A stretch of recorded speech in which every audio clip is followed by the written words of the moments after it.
Feeling Lighter podcast by WeShape, where we shed old beliefs that no longer serve us one episode at a time. The bottom line is how we feel about ourselves changes everything. Sure does. Yes. Definitely. I'm your host, Katie. I'm here with Dr. Lisa Folden, and Tyler's joining us today. Hi. Welcome, everyone. I'm going to jump right in because our episode today is about nervous system regulation. Something we all probably need a little more of, Yeah. huh? Whew. Ooh, big time. Yes, big time. So I want to jump into our guest. Her name is Elizabeth Kristof. She has an MA and is an expert in nervous system health for trauma resolution and behavior change. She is the founder of the Brain-Based Wellness, an online platform that trains the nervous system and body to resolve old patterns, improve performance, and increase well-being. She is the co-host of the Trauma Rewired podcast that teaches you about your nervous system, how trauma lives in the body, and what you can do to heal. Elizabeth is a certified applied neurology and somatics practitioner who has been in the wellness industry since 2007. She works with entrepreneurs, athletes, leaders, and creatives to improve resilience, manage stress, and regulate emotions through intentional, science-based brain training. Welcome, Elizabeth. Welcome. Hi, thank you so much for having me. I'm excited to be here. We're really excited to dive into this because I've been doing some nervous system work for the last 2 years, and it is a game changer. Before we dive into that, I'd love to know what brought you into this work. Like, how did you get here? Yeah, well, I was working in health and wellness for a long time. I had a couple movement studios here in Austin, and I started studying applied neurology for athletic performance and for pain management. Fell in love with it and went through a long time of education for that. And then my life hit one of those points where the floor kind of falls out from underneath you. I was under a ton of stress myself. A lot of unresolved childhood trauma came back at that time. And that pushed me into my own somatic healing journey. And when I was in that place, I really saw that the framework of applied neurology and having these really practical, actionable tools to help rehabilitate the nervous system could have such an impact on somatic healing as well and processing trauma. And so I began to weave these modalities together, working with a bunch of different experts, starting with myself and my own complex trauma. And the outputs that I was facing in my life, like binge eating and migraine and chronic pain, and then transition that into the online platform, Brain-Based, where we help others to train their nervous system. And then also we have a training for therapists and medical practitioners to bring these tools into that space too.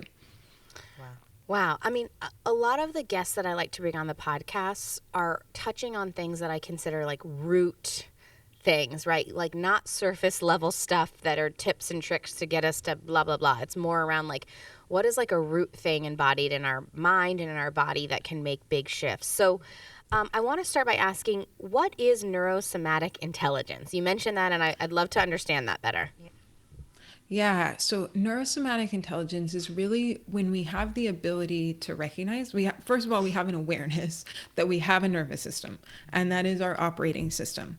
And it's always taking in information from the world around us, and then our brain is interpreting what that information means, and then it's generating an output. And those outputs can be either protective or performance, like understanding that at the end of the day, our brain's primary job is our survival. And so the output that it generates is going to be geared towards our survival first. And so when we have neurosomatic intelligence, we're taking a different look at our behavior and really thinking about what are the inputs coming in and how is my brain interpreting those inputs that then is creating a certain output. So rather than like starting with the output, how do I stop binge eating? How do I stop having chronic pain all the time? How do I stop having panic attacks? Flipping that around, how do I recognize what sensory inputs are coming in, where the deficits in my nervous system are, and how my brain is interpreting those to generate those outputs? Let me focus on the inputs first, and then let that create a new output, so that we really see, like, we have all these different inputs coming into our nervous system, and we have an ability to intentionally change those inputs to produce positive adaptation in the nervous system. And that allows for increased regulation, performance, behavior change, and trauma repatterning. But we have an awareness of that deep root level. I like So if I were to reword that a little bit, just to make sure the listeners understand and make sure I understand too, say we want to stop binge eating or something like that. What most people do is try to white knuckle it, right, and just change their habit, and then that's it. But what I'm hearing you say, I think, is say you find yourself in the middle of the habit that you're trying to change. Maybe take a moment to reflect on what happened before you started doing that. How did that feel? What were the triggers? What were the things that happened to you? And start building the awareness around the things that lead you to the outcome that you're trying to change, not just trying to white knuckle through the outcome. Is that what I'm hearing you say to a certain degree? Yes, definitely. That's part of it, right? Having that awareness. And then when we're working with the nervous system directly, and binge eating is a really great example, and I can give a personal example of that. But when we're working with the nervous system, it's even more than like what was the things that I was doing before that, but like what are the chronic deficits in my nervous system, like issues with my visual system or the balance system in my inner ear or my breathing, that are causing that chronic stress day in, day out, that are pushing my body and my nervous system into a place where I have to have this behavior in order to calm down, to get out of that high stress state. And so binge eating for me is something I'm intimately familiar with. I was a binge eater my whole life, starting from a very early age. And a huge reframe for me was understanding that that output, that behavior is protective. I grew up, like I said, I have a high ACE score. As a little kiddo, I was under a lot of stress. Chronic stress for a long time is dangerous for our nervous system. It leads to a disease state inside of the body. And one of the most adaptive ways that my brain and my nervous system found to get me to reduce the stress load and give my body a break from all that cortisol, from all the muscle tension, from the high activation, was to eat a bunch of food. It would give my vagus nerve stimulus. It would give my anterior insula stimulus. I would literally come into more of a calm and respond, rest and digest state. And I needed to be able to get out of that high stress state because it's unhealthy to stay in for so long. So my brain and my nervous system were driving me into a behavior that would allow me to regulate, self-regulate, even if it's somewhat maladaptive and not something I want to do in that moment. For my body and my nervous system, that is safer. And my survival brain lives in the moment. What's going to reduce the stress load right now? Yeah. And then that becomes a well-worn path.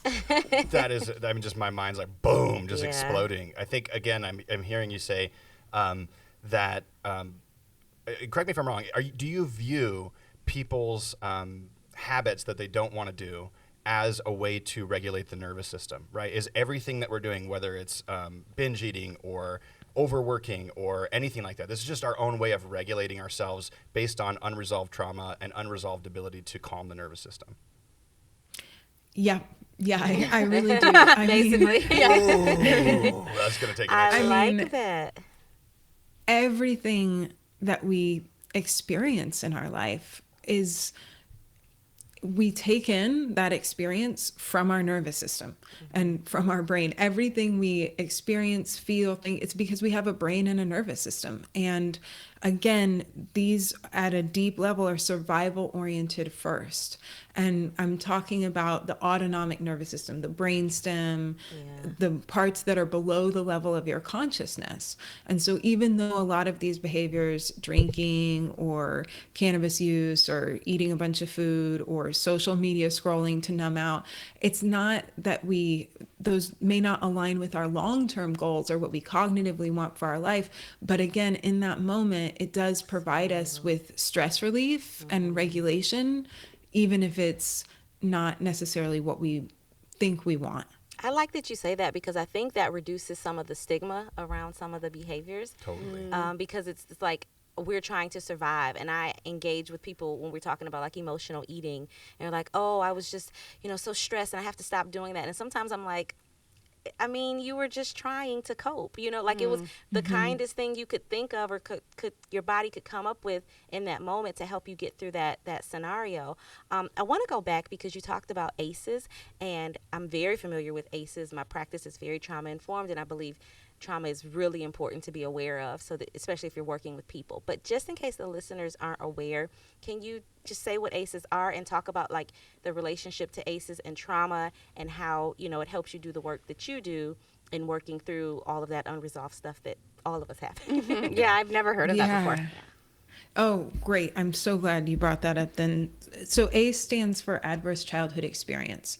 And there was a big study done with Kaiser Permanente with the Dr. Vincent Fillette. I believe it was in the 90s, the early 90s. It might have started in the 80s, basically where they started testing to look at people's level of developmental trauma, childhood trauma, and then their health outcomes that they experienced later in life. And they tracked, I think it was 17,000 people for a long period of time. And that was the beginning of this research. There's been a lot more since then. And there is a correlation between having certain adverse childhood experiences. It can range from anything to having a parent that's incarcerated, domestic abuse, sexual abuse, physical abuse, divorce, emotional neglect. These all fall under the ACE score questionnaire. And the higher your ACE score is, the more likely you are to have addiction, to have other maladaptive behaviors, but even more than that, to have autoimmune disease, to have cancer, to experience heart disease. And people with an ACE score of 6 or higher have statistically a truncated lifespan of 20 years, which is a big deal. Oh my God. It's huge. It was a great study too, but lots of good information from that. Whoa. Yeah. Something that I thought of when you were talking about this idea that we learn behaviors to self-regulate, right? You both have brought up ideas around behaviors that are perceived by society as bad. I think it's also important to acknowledge behaviors that we get praise for. So Totally. I'll give you a personal example of this. When I get anxious, I organize and clean my house. I get anxious a lot, so my house is very tidy. And people come over and will be like, "How is your house so clean with children?" Like Praise, yeah. praise. And then I'm like, oh my God, it's like literally a coping mechanism. And what I do is I actually have awareness around it now. Before I just would hypervigilantly clean, and now I go, "You're cleaning because you're stressed. Okay, like we're gonna do that." But I get praised for that, and that's not necessarily something that should be praised, because it's actually coming from nervous system dysregulation and probably a trauma I have unresolved, right? But I just think it's important. Like, I used to get praised for hypervigilance around healthy eating. And it was like, oh, that's a nervous system regulation pattern that's actually being praised by society, but it's actually coming from a really unresolved place in myself. Oh, you just ruined that for me. Right. I'm the same. My house is super. And people said all this. You have 3 kids. How's it so clean? And I'm like, all proud. And I'm like, oh, no. damn it.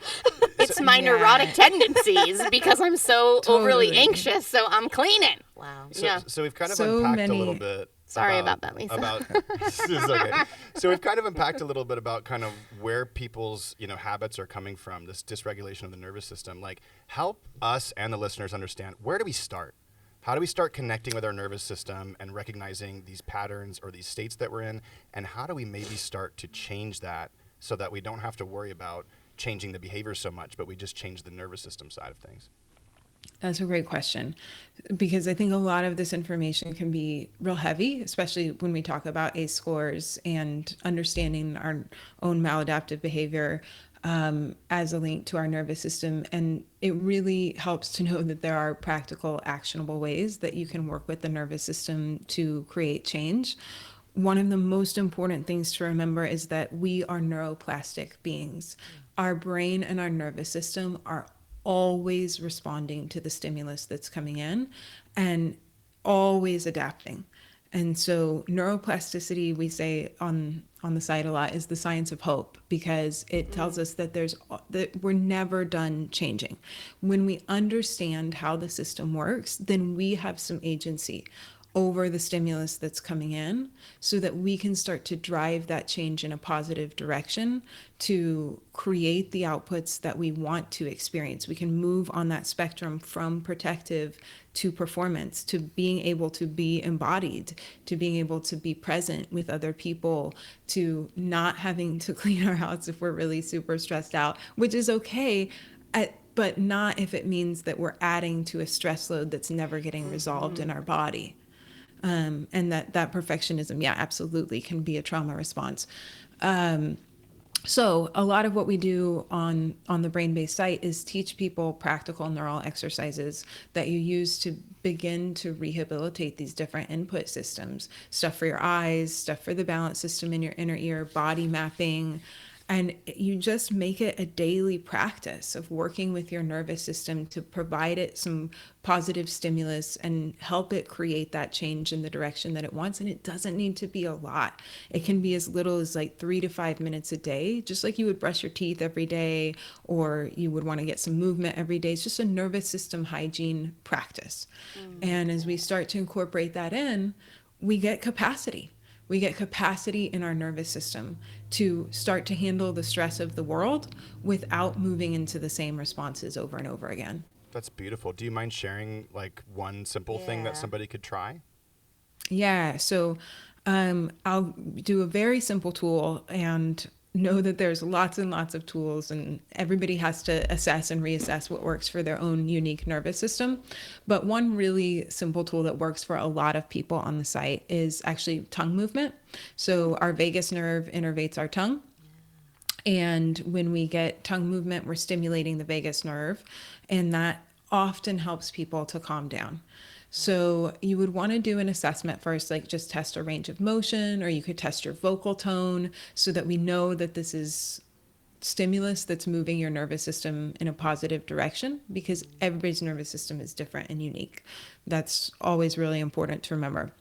So you might just speak a little bit, test that, or maybe turn your head side to side and see how much range of motion you have in your neck. Do you have tension in your body anywhere? Rate that on a scale of 1 to 10.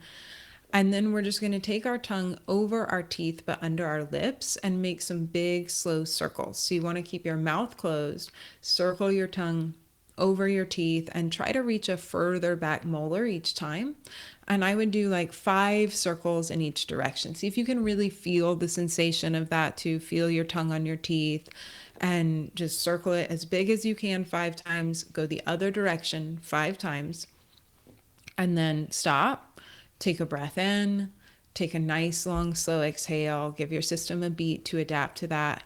And then you would just reassess, turning your head side to side. Notice if you have more range of motion. Retest your vocal tone. If I had actually done that exercise with you guys, you would probably hear my vocal tone drop because my vocals are getting more relaxed. And you can take a fuller, deeper breath, and your tension and pain might reduce a little. And so it's just, if that was positive for you, tuck that in your back pocket. And the next time you're starting to feel that escalation inside of yourself, muscle tension, maybe palms getting a little sweaty, jaw clenching, stop and do 5 tongue circles in one direction, 5 in the other direction. Take a breath with a nice, long, slow exhale, and just start to repattern that activation by giving your nervous system some stimulus. Can I clarify really quick? So is that a good exercise to practice if we're like in kind of fight or flight, or is that like a good hygiene to practice every day, or both? That's a great question. So the best way to use that particular tool is usually when we're more activated. Okay. So if we're moving into more of a fight or flight response, if you're feeling like you're shutting down, you actually may not want more vagus stimulation. So if you're all the way to feeling like you are getting brain fog, you're very heavy, you can't speak very clearly, then that might not be the right tool for that particular moment. So that one is definitely for if you're getting more activated. And then if it's something that your nervous system responded positively to, it would be also okay to use that as a part of your daily hygiene practice. Then we know, like, okay, this is stimulus that my nervous system likes. I got a positive adaptation because I got more range of motion. My vocal tone dropped. I feel better when I do this. My pain decreased. So I'm going to give that constant stimulus throughout the day or in the morning as part of my nervous system hygiene practice. And you can know that that's like one of your good go-to drills.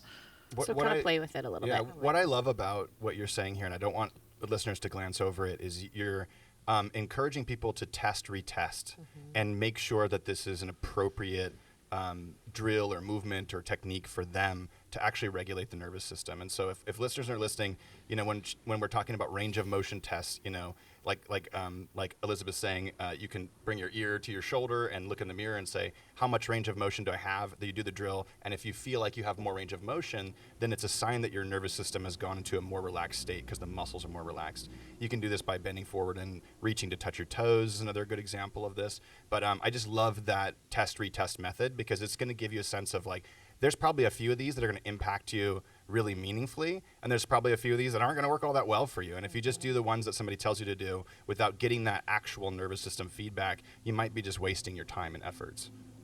Yeah, and I want to Exactly. highlight something really important. Like I want to zoom out even further because what I have learned, and I'd love your perspective on this, Elizabeth, as it pertains to nervous system work and nervous system regulation, is that many of us are conditioned and trained to be in a world that says your mind and your body are not connected. Yeah. The feedback you get from your body is not to inform the mind. The mind is to overpower the body, like no pain, no gain, push through. Like you might be on a diet and you might feel like shit, but you're still doing it, right? We have literally been conditioned and trained to not listen to the signals of our body. And so I just think it's an important launch pad to know that we're going into it with that. Because what you're talking about is stopping, connecting the mind and the body, and like letting those two things talk to one another. And that takes practice because we're not trained to do that.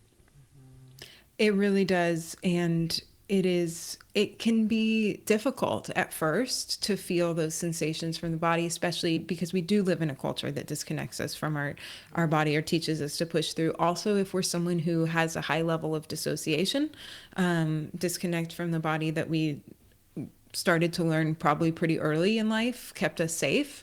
Coming back into the body and feeling those sensations can actually be a little bit scary, a little bit activating, a little bit overwhelming. So you want to do it little by little. And that's why also too, I really like using a range of motion because it's a little bit more objective and you don't have to go as deep internally as to like feeling the internal sensations. You can just look like, yeah, is my ear closer to my shoulder or not? You can video yourself, you can look in the mirror, and then over time, as you work with your nervous system, there becomes again that increased capacity to start to come into the body, to hear those signals with more accuracy, less threat, and to be embodied without it being overwhelming or scary. Oh, I'm so happy you said this because I started a meditation practice a handful of years ago. And I think that some people think that, oh, this is great. You can just find inner peace by starting a meditation practice. But my experience for the first couple of years was insane amount of racing thoughts and then memories coming up. And it was like almost like a hyper vigilant, like trauma examination.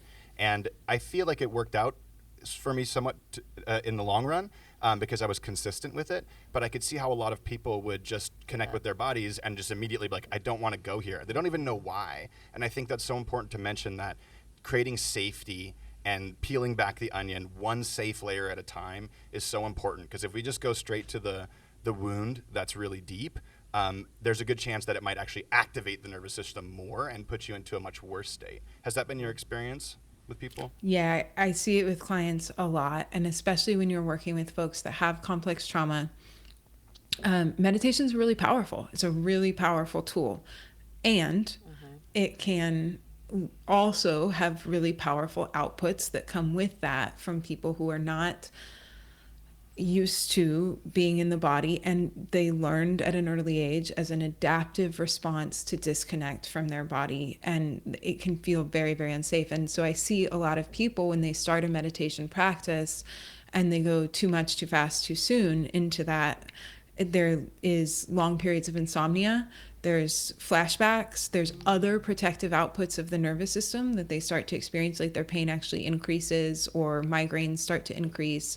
Those racing thoughts that you were talking about, and like, yes, we all have some internal chatter, and that's different from getting pushed into a really big trauma response reaction of flight, where everything is, the volume is really turned up on everything, and we get in that stress cycle that can be hard to come out of, especially also too because in meditation a lot of times you're sitting still, maybe you're closing your eyes, that can be really threatening, and then you have this big stress response happening in the body and you're trying to force yourself to sit still when your body is being primed for movement to release that stress and complete the cycle. Oh, I love that. I love that. So help a listener connect to that. So, we're trying out meditation or breathing or one of these techniques, and something comes up and makes us feel even more uncomfortable, that makes us feel like we want to move. At that point, what is it that we're doing to release that from our body? Because one thing I know for sure is that the body holds on to those memories and that tension. When you work with somebody for long enough and you end up doing a stretch or doing a manual movement on somebody and they just burst into tears, you really see that the body holds all of these emotional experiences.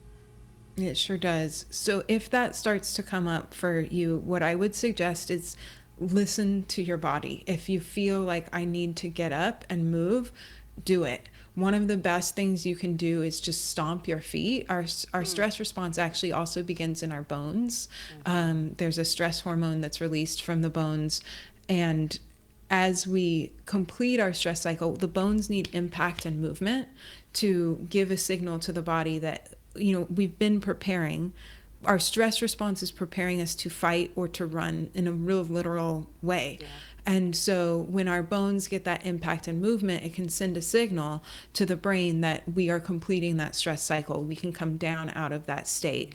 And so getting some like good impact to your bones, stomping, like heavy steps, maybe twisting your body side to side and letting your arms kind of hit your trunk so that they're hitting the rib cage and those bones are getting a little impact. Even just like shaking and taking some forceful exhales can help start to gradually move that through, rather than just trying to override it and be like, I gotta sit here, I gotta stay focused. Yeah. In that moment, like give yourself a pass. Yeah, because you feel like in meditation, like I have to do this right, so I need to sit here and get very quiet and get in touch. But I think first of all, I love this whole idea of nervous system hygiene. Like that's my new word. And and when you said neuroplasticity is the science of hope, Oh, it's beautiful. like yeah. chills. So many takeaways. But I want to know, because of like what Tyler is here talking about, is this sort of dialogue, is this why it's probably important to work with someone when we're talking about like introduction to the nervous system and regulation? Is this maybe something you don't want to just send people off on their own to kind of research and figure it out because of all the stuff that comes up? Yeah, I do recommend working with someone. I mean, we all have a nervous system, we have an operating system, but we're not taught much about it. Right. And it can be really overwhelming to start to try to figure this out on your own. And just like you guys were talking about before, there's different responses to different things. And that is why we need to assess and reassess, because when we're working with the nervous system, N always equals 1. Everybody has their own life experiences, their own habitual movement patterns, their own deficits in their nervous system. And I love that nervous system health is becoming a bigger conversation. And you see all these exercises like on social media and about regulating your nervous system. And I think that that's wonderful. But know that those exercises are not always going to be the right exercise for your nervous system. And that there's no way that one thing is going to impact everybody the same way. And so we have to know how to dose the intervention appropriately. We have to know how to read how our nervous system is responding to something. And then we have to have a big toolkit to know, if this isn't working, what can I do here? How can I change this here? And so that just takes a certain level of education about how to work with your nervous system that I do think it helps to have guidance with. I like that you're, I think this is a great segue into a really important topic that I want to make sure we have time to discuss, around how, the nervous system is getting more attention, and this is great conversations that we can start having because it's really impactful work. Similarly, the word trauma is a really popular word right now. And I want to better understand if we can, I want to better understand that. Because some people are going to listen to this and say, oh, well, this doesn't apply to me. I don't have any real trauma. So how do we dissect the popularity and the buzzword? What is trauma? Do any of us escape trauma? Like, people don't have any? Or I just would love for you to spend just a few minutes on that so we can get all on the same page around what we're talking about here. Okay. So from a neurosomatic perspective, trauma is the protective response that occurs in the body and the nervous system with perceived threat. And that it's not the incident itself. There can be like big T trauma. You have a trauma incident that's really easy to see, but it's actually not the incident itself. It's how our body has adapted, how our nervous system and our brain and our body have adapted because of the event. And then it's the reaction that keeps occurring inside the nervous system and the body because of the way that it's been shaped by that experience. And so it can be a big experience. It can also be a chronic stress experience. It can be a lot of little instances of, growing up in a place where you didn't feel seen or heard or supported emotionally. It could be years and years and years of emotional repression because you weren't allowed to express your feelings. And so the body's been holding all of that stress inside, and that has repatterned the nervous system differently. It can be so many different things, and it lives in the now. Trauma lives in the now. It lives in the present. It's the way that our body and our nervous system is responding to our world because of how we've been shaped by these different stressors over time. Can you just say one more time? Trauma isn't the event. It is the response. It's how our body and nervous system have adapted in response to a perceived threat. And the perception there is really important too, right? So like when you say that, you could mean like you could be going through something and I could be going through the exact same thing, but our nervous system's response to that could be very different, and yours could be no big deal and mine could be traumatic. Yeah, exactly. And that also has to do with like, what's the capacity level of our nervous system, right? When I go into that, I have a different capacity than someone else to handle a stress. I have a different perception, but I also have a real different physical capacity based on my own nervous system deficits, based on my developmental history. And all of that is shaping how I'm going to respond to events now, and whether that's going to have a really big impact on my behaviors, on my thoughts, on my perception of the world. What an important opportunity to remind all of us to hold so much space and compassion for others, because we truly do not know what someone's perceived threat or their nervous system capacity is. And so we all go through life like projecting what we think how other people should react, what we think they should be capable of doing. What we perceive their trauma is, maybe we minimize that, right? Like that's really not our job to do that, because what I hear you saying is that all of us could go through the same experience, have a very different perceived reaction to that experience based on a number of different factors, and have different capacity for reacting to that. So there's no one size fits all around what is traumatic or what our capacity to handle life is. Everyone's is uniquely different, and it's almost impossible to understand all the pieces of a person to be able to understand that. So the best thing that we can do is just understand that idea and hold space and compassion, because we live in a culture that is just like, you should be able to do this, and why are you overreacting, and why, we just shut each other down. I love that, because I was thinking about this in the very beginning of, when our habits that we don't necessarily like doing are related to this unregulated nervous system. If we can all recognize that in ourselves, then we should be able to cultivate a little bit of compassion for ourselves and for the people around us. So I felt that too, big time. Like, let's all just let people be who they are and go through this process and support each other, together. So that's beautiful. Such incredible takeaways today. I feel like just acknowledging. I feel traumatized. No, I'm just kidding. I'm just kidding.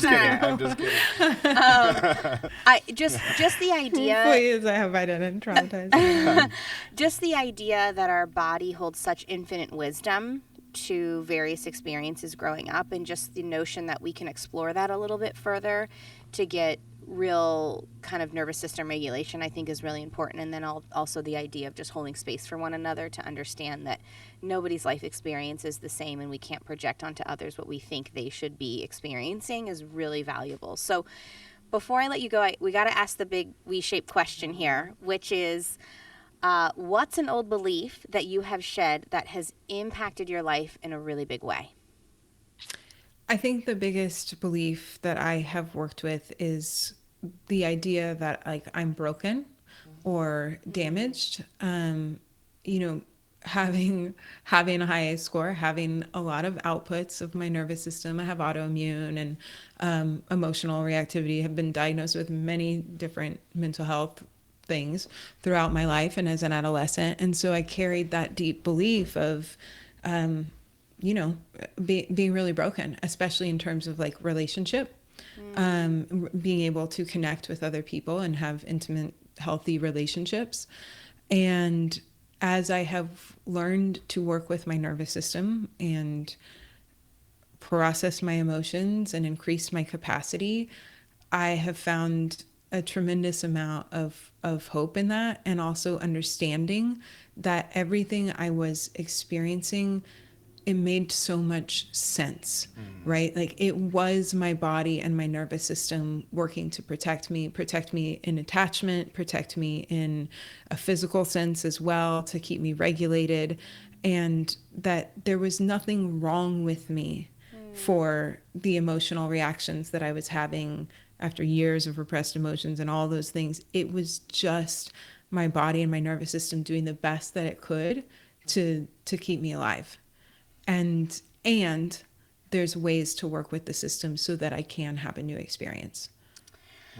I really appreciate your vulnerability there, Elizabeth, because I think that a lot of people think that thought, and it's scary to say it out loud. And so I commend your vulnerability and ability to share that so that other people can cling to the hope and get the tools that you've had as well. So thank you again for joining us. I'd love for you to let our listeners know where they can find you. Yeah, the best place to find me is actually freeneurotrial.com. And you can get 2 free weeks of nervous system training, 2 free week trial of the nervous system training, so that you can learn a lot more tools. And start to work through a little series that'll teach you how to assess and reassess what works for your nervous system, give you a bunch of free tools, and you can just get started there with beginning that relationship with your nervous system, beginning that daily nervous system hygiene practice. Wonderful. I'm signing up. Yeah. Wonderful. Thank you so much, Elizabeth. We really loved having you on this episode. And we hope Thank you to guys connect so with you much again. for having me. It was an honor to be here. Wonderful. Thank you.